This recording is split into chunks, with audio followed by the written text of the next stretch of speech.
ইতিমধ্যে জেনেছেন যে ৩৬ জুলাইকে স্মরণ করে মূলত আজকে আমাদের দলের পক্ষ থেকে ৩৬ জন প্রার্থীর প্রাথমিক তালিকা ঘোষণা করা হয়েছে।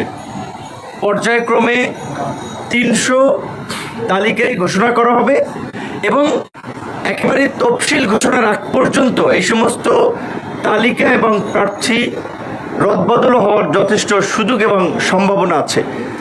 আমরা মনে করি যে এই জুলাইয়ের যে ঐতিহাসিক পরিবর্তন, এই পরিবর্তনের আকাঙ্ক্ষায় যদি আমরা আগামীর বাংলাদেশকে বিনির্মাণ করতে না পারি তাহলে আসলে জুলাই ব্যর্থ হবে।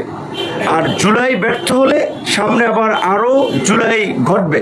তো আমরা চাই না যে বারবার মানুষ জীবন দানের জন্য, রক্তদানের জন্য রাজপথে নামবে এবং মানুষ বারবার নির্যাতিত নিষ্পেষিত হবে। যেই কারণে আমরা বারবার দেশের জনগণ এবং রাজনৈতিক দলকে পরিষ্কারভাবেই স্মরণ করে দিয়ে বারবার বলছি যে এই বিদ্যমান দুর্বৃত্তায়িত রাজনৈতিক ব্যবস্থার পরিবর্তন না হলে আমাদের এই গণ অভ্যুত্থান ব্যর্থ হবে। এই দুর্নীতি লুটপাটের রাজনীতির অবসান না হলে আমাদের স্বপ্ন ব্যর্থ হবে। কারণ আমরা একটা সুশাসন, জবাবদিহিতামূলক সরকার, ক্ষমতার ভারসাম্যের জন্য আমরা অনেক দিন ধরে কথা বলে আসছি।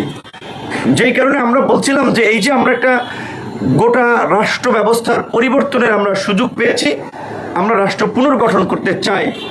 বিশেষ করে শাসনতন্ত্রের মূল জায়গায় আমরা সংস্কার চাই। সেক্ষেত্রে আপনারা জানেন ইতিমধ্যেই আনুপাতিক হারে নির্বাচনের বিষয়টি নিয়ে রাজনৈতিক মহলে বেশ আলাপ আলোচনা চলছে।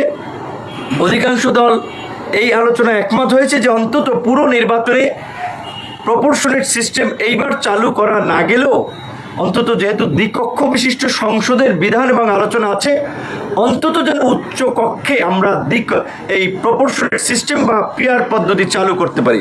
আমরা মনে করি এটাও যদি করা যায় একটা পরিবর্তন তো সূচিত হলো।